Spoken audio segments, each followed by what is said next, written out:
she's like super abusive and she like threatens her daughter, like not really threatens, but tells her what will happen. Yeah. Victoria realizes what a kind of psychopath he really is. Like, he's over the top psychopath and over that even, and she cannot deal with that. So this is the start of that. Really well acted.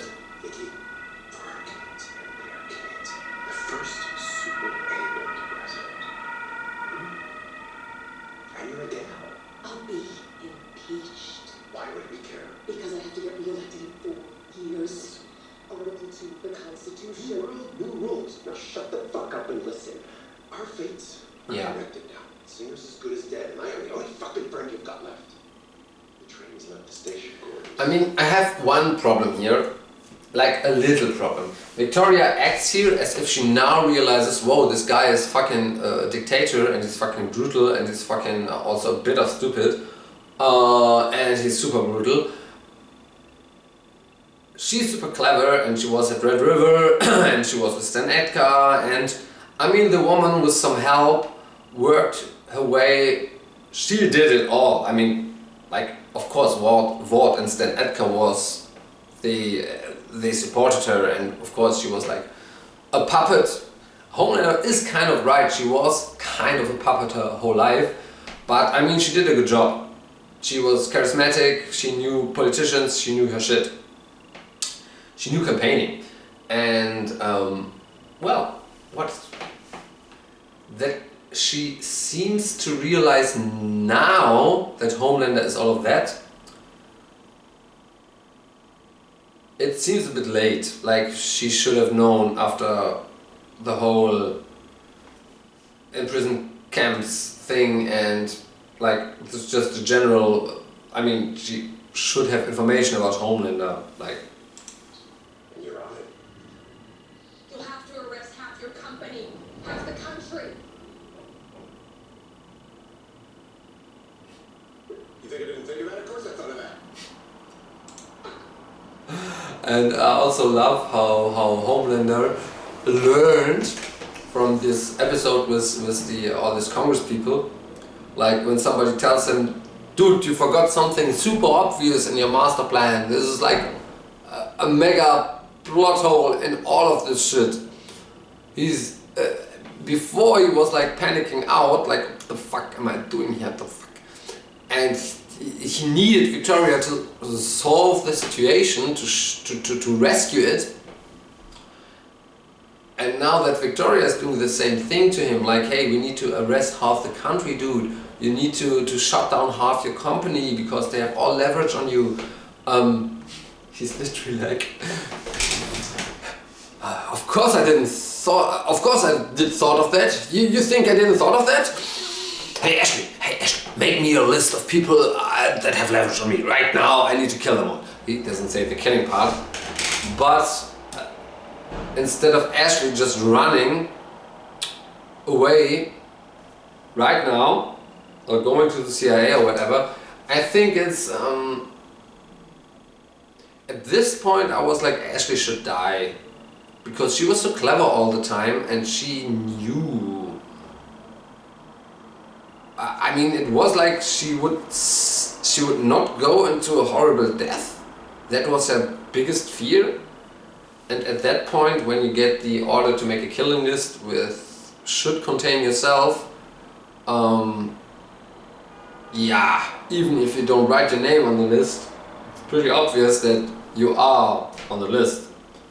So, and that you cannot trust Homelander. I mean, she saw that shit a million times. So I think in the point of somebody wants to survive, one of the Ashleys at least should have tried to run. I mean, maybe not come far, whatever, but they should have tried, I guess. Ashley, I'll be there. Of course, it's not as bad. Ashley, original Ashley,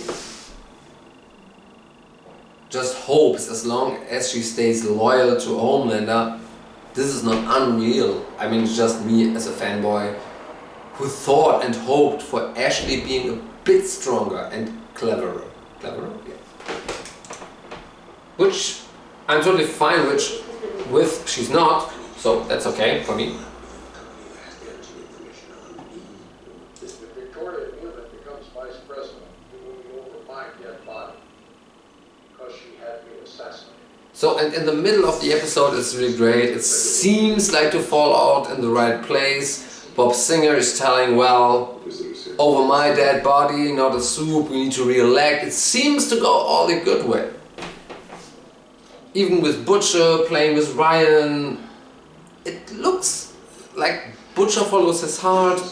That's exactly what Ryan needs. He tells him the good stuff. I want you to be safe, I want you to feel safe, I want you to be honest. Just don't be a cunt. He doesn't say it, but it's in the air. So Grace even says, I miss you, kiddo. Like, there's really good feelings between them.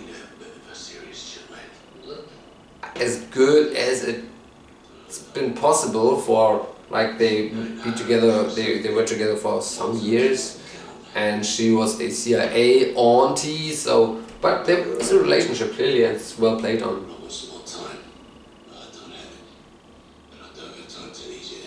And they play Vier gewinnt, like 4 wins. Is that the name of the game in English? In Germany we say Vier gewinnt, maybe it's 4 wins in English. I don't know that, but they play it.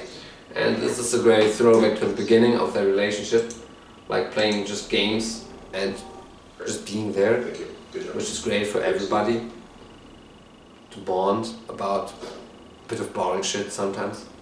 So, love it.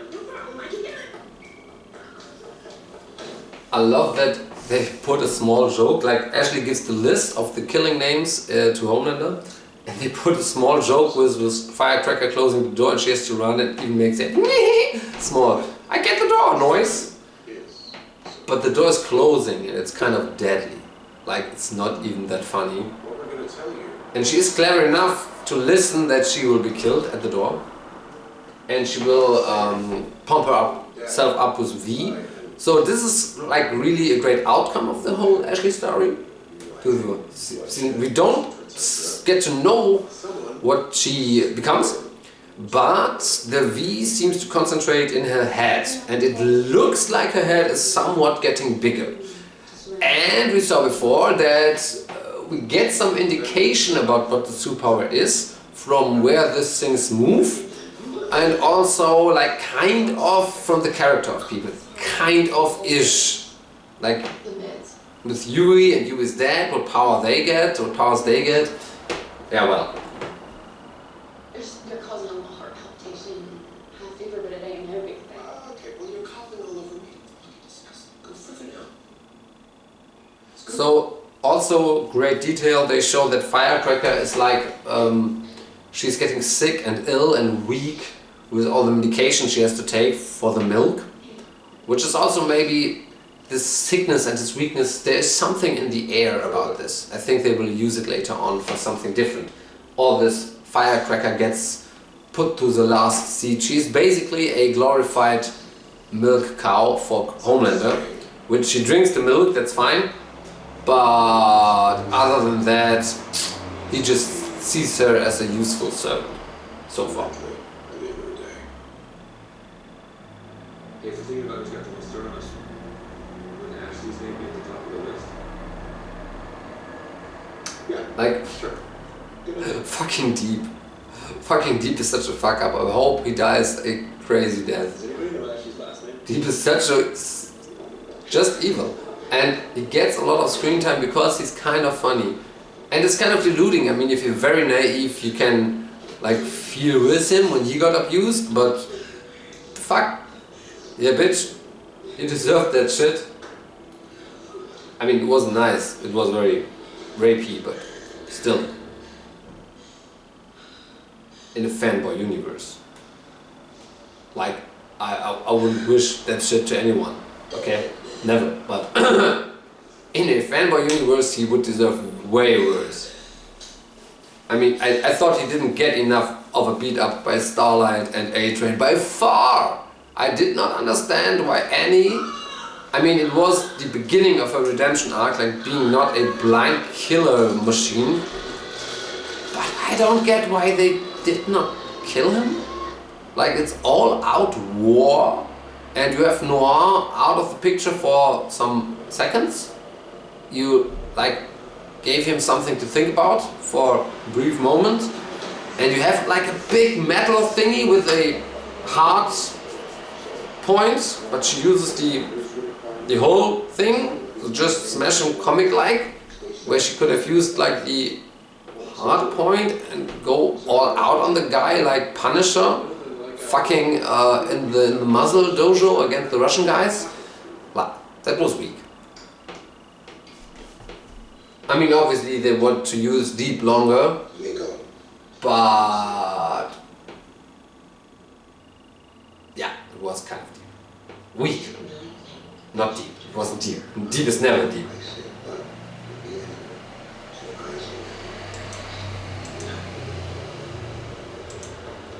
I love all the bunker action in the finale. I love it how Huey realizes and tells MM, kind of funny, that the shapeshifter realizes, then the action starts. The action is also really nice, I think. It's good action.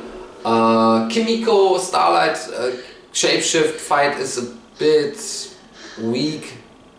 There's not really a lot.